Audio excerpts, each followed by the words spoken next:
grows a new arm. I think this is one of the reasons that the star is in the Truth Party logo.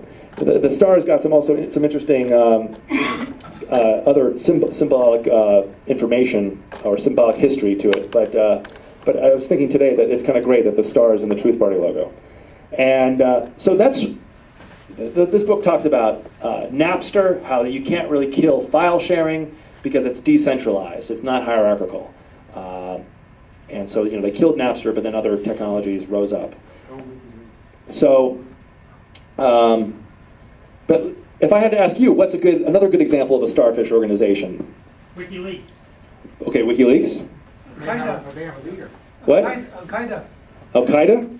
They actually talk about Al-Qaeda in the book. That's funny. They're very much in favor of like vigilantes, like just killing Al-Qaeda. And I was like, that's a kind of an ahistorical reading of Al-Qaeda. Well, I was going to say the 9/11 Truth Movement is a starfish organization. The 9/11 Truth Movement has no president, has no hierarchy, and yet we've impacted public opinion, and we're on the path to some sort of future. I've seen this movement build over 9 years.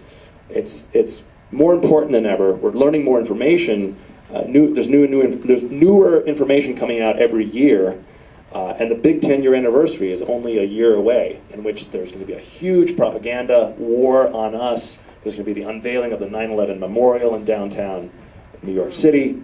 There is going to be the show trial of KSM, right? The government's dragging its heels because they have such a weak case against KSM. But Khalid Sheikh Mohammed, the so-called mastermind. About starfish organizations, perhaps one of the biggest is Islam. It has one. Oh, there you go. Okay, that's great. Yeah, there's no Pope of Islam, is there?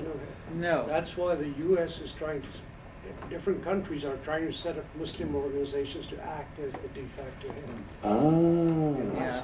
I wouldn't be surprised if the Islamic Center in New York, those guys are getting money from sources that want to do just that. Let's talk more about starfish organizations. I can connect to you, Enver. I can see why that. One of the things that makes a starfish organization is that instead of having a rigid set of rules, you have a set of what are called norms, cultural norms. So like at Rainbow Gathering out in the desert, there is kind of a culture of, you can't take, 10 sheets of acid and start destroying stuff without somebody saying, hey, that's not cool. And so that is a good example of there's a culture of a culture of values, a culture of regulations, but they're not regulations per se as we know them. They're written on your heart. They're about values. They're about virtues like peace and truth. And so great, yeah. And I think probably to also comment on what Enver just said is probably another reason that the U.S. military state is so threatened by Islam is because of the lack of a hierarchy, and they would much rather fight a hierarchy and be able to focus on the leadership. Perhaps that's why the U.S. state is always inventing these so-called figureheads or so-called enemies like Osama and now Khalid Sheikh Mohammed, who are innocent until proven guilty. Okay, so the virtues that we're talking about here, the values that we're talking about here, they have already proven to appeal across the political spectrum. Again, this is not theoretical.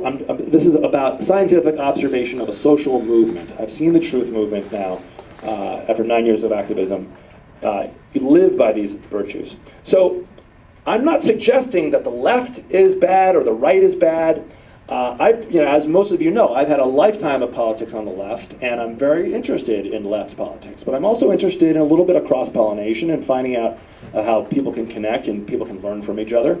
And that's not an endorsement of the entire right-wing agenda either, but it is openness to human connections. It's based on 9 years of I'm much more critical of the Stalinist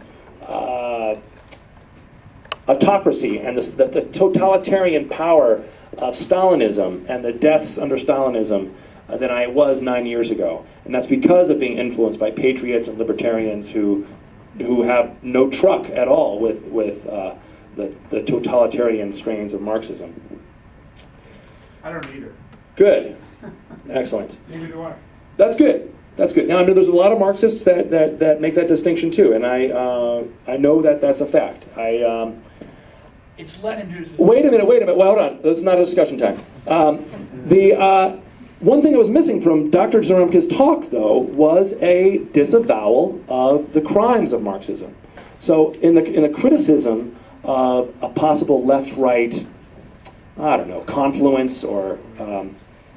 I think that his criticism was premature because he hadn't seen my presentation yet. So, and I don't think I'm actually doing in most of the things that he accused me of through Dr. Bauman's, Colonel Bauman's presentation. But maybe this discussion can move on. I'm already going on too long. So let me just let's pick this up at dinner. Let's go through this. Let's get me through this presentation, and then we'll talk more about that. But this is going well so far. Okay, good. I think, I know that I am kind of all over the place sometimes, so I just wanted to list all the good things that I've been thinking about that I think should make up this truth party. And this is not everything in the kitchen sink. I've tried to winnow this down. But the idea of American pragmatism, let's actually look at what has worked. What are the, and that's the kind of spirit of looking at the starfish model. Like, let's look at how social movements become unstoppable. Rather than try to figure it out first, let's try to, we'll take comments in a second. So I really believe in American pragmatism. Let's focus on what has actually worked. Let's focus on making it democratic. Let's use the talents that we have at the grassroots level and never forget that. This has to be about peace studies. We've had enough violence and oppression and war. It's based on the truth activism of the 9/11 truth movements. It's based on, this party should think of itself as a form of citizen journalism.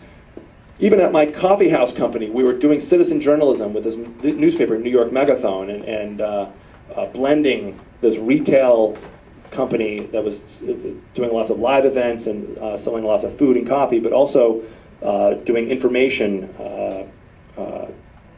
production through this tabloid newspaper.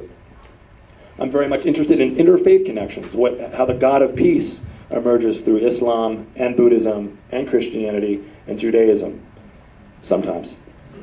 I'm interested in the history of progressive politics in this country. I'm interested also in the traditional values of justice, due process under the law. And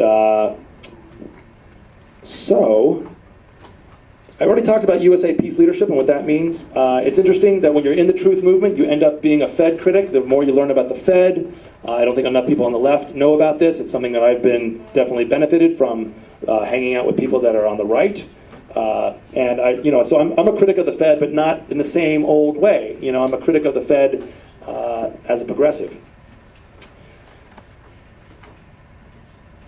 One of the things we haven't really talked about today, and this is really you're gonna love this part. We haven't talked about the war on you.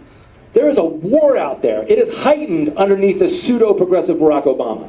There's fierce opposition coming down on you directly from Barack.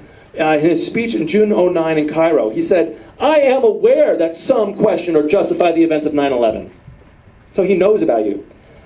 But let us be clear. Al-Qaeda killed nearly 3,000 people on that day. Prove it. Yeah. It's very interesting, though. Look how he conflates the ultra-left position that very few of us have, that Al-Qaeda did it and it was justified, right? That was maybe a few ultra-leftists on 9/12/01 were saying that, and they stopped saying it shortly thereafter. There are many, Barack, who question 9/11, and you can see that from the polls. But there are very few who actually justify the events. So it's a very subtle rhetorical device to conflate the ultra-left who justify with the many who question. So his awareness is actually even itself a form of propaganda. He pretends to be somebody who's being democratic or recognizing his political enemies, when really he is engaging in a form of blacklegging us. He is defaming us. This is a form of slander. But let us be clear, Al-Qaeda killed nearly 3,000 people on that day. I love that, very similar to the way Bill Clinton was confronted, and he said, truthers confronted Bill Clinton when on the Barack Obama campaign trail and said 9/11 is an inside job. And Clinton said, 9/11 was not an inside job. 9/11 was an Osama bin Laden job. Now, one of the points I could not make it at Alternet, and we went back and forth about this, was the